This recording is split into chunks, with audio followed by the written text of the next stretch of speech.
Mapagpalang araw po sa ating lahat. Ako po si Jondala Bianca Diaguila.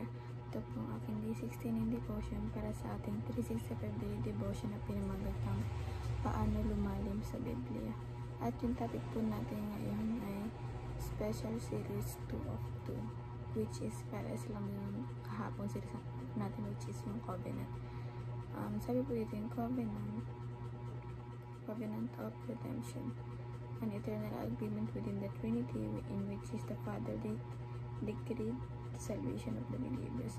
The Son willingly agreed to redeem them through His life, death, and resurrection, and the Holy Spirit committed to applying this redemption. In Trinity po kasi diba, Father, Son, and Holy Spirit. At ang Bible verse po tayo matatagpuan sa Ephesians chapter 1 verses 4 to 5. Sabi po dito, for He chose us in Him before the creation of the world to be holy and blameless in His sight. In love, He predestined us for adoption to sonship through Jesus Christ in accordance with His pleasure and will. Sabi naman po sa Tagalog, bago palikain ang sanlibutan ay pinili na niya tayo upang maging kanya sa pamamagitan ng ating makikipag-isa kay Kristo, at upang tayo maging banal at walang kapintasan sa harap niya. Dahil sa pag-ibig ng Diyos, pinili niya tayo upang maging anak niya sa pamamagitan ni Kristo ayon sa kanyang layunin at kalooban. Teachings naman po ating number 1, the Father plans our redemption. Sabi po ito ng Father, which is si God. Pinlado niya ng putol na ahad. Diba kahit wala pa tayo, planado niya na tulad yung redemption natin kung anong buhay na meron tayo. Diba yung future natin, alam niya na yung lahat. And number 2 po, Jesus Christ accomplishes our redemption. Diba nung pinakot siya sa krus, diba yung dugo niya, pinakot siya sa krus ng Kalbaryo, yung dugo niya naging kabayaran sa mga kasalanan natin, diba? Siya yung tumubos sa atin at siya rin yung may dahilan kung bakit tayo ngayon pinuturing ng anak natin Panginoon. Dahil ngayon sa dugo na naging kabayaran sa mga kasalanan natin, siya yung dahilan kung bakit naging ama natin ang kanya, naging ama rin natin ang kanyang ama, at naging kapatid naman natin siya. Number 3 po, the Spirit applies our redemption. Ito po yung Trinity po kasi ito, diba? Father, Son, and Holy Spirit. Sila po talaga yung buong buo ng covenant redemption.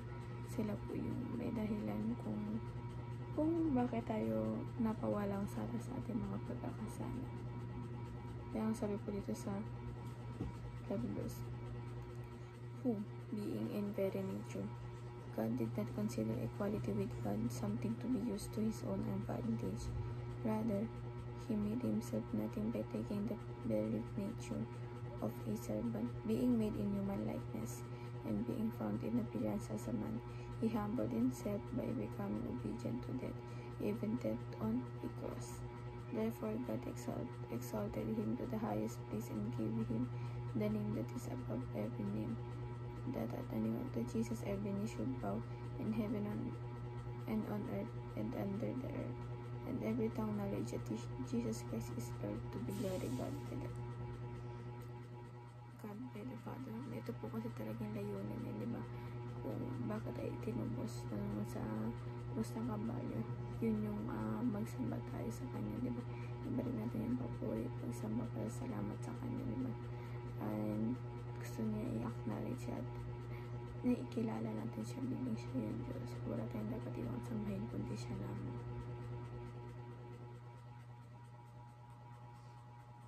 Application naman po, absorb the blessings of redemption. Siyempre absorb po natin yung blessings na to, diba? Blessings na galing kay Lord, natin i-absorb at maging thankful tayo sa lahat ng ginagawa niya sa atin, even na pag-ising pa lang sa umaga, diba blessing na yun eh. And pagmulat ng mata mo, blessing na yun. Makakatulog ka na maayos, makakagising ka na maayos, blessing na yun. Number 2 po, be grateful and loving as God's adopted children. Ito nga po yung sinasabi ko kanina, diba? Si Jesus Christ siyang dahilan kung bakit naging tuloy na rin sa atin ng ating Panginoon ay anak. dahil nga sa nagsakripisyo siya, kaya maging grateful tayo at mapagmahalin sa kanila upang sa ganun kahit pa paano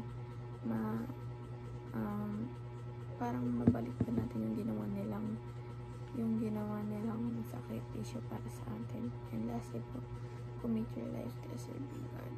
Ito po kasi layunin, diba? Yung layunin ng covenant redemption na sambahin natin si God. Mag-i-commit natin yung buhay natin na si Lord yung kinikilala natin, si Lord yung sinusunod natin, diba? At maglingkod tayo sa Kanya, lumakad tayo kasama niya. And pag yung mga kasama naman natin na parang sa tingin natin na nalilihis sila, maging tayo yung way upang kilalanin rin natin ang Panginoong Jesucristo. And yun naman po ang aking devotion ngayong araw. Sana po pinatunan kayo at huwag natin itong kalimutan na i-share sa ating mga mahal sa buhay. And God bless po sa ating lahat.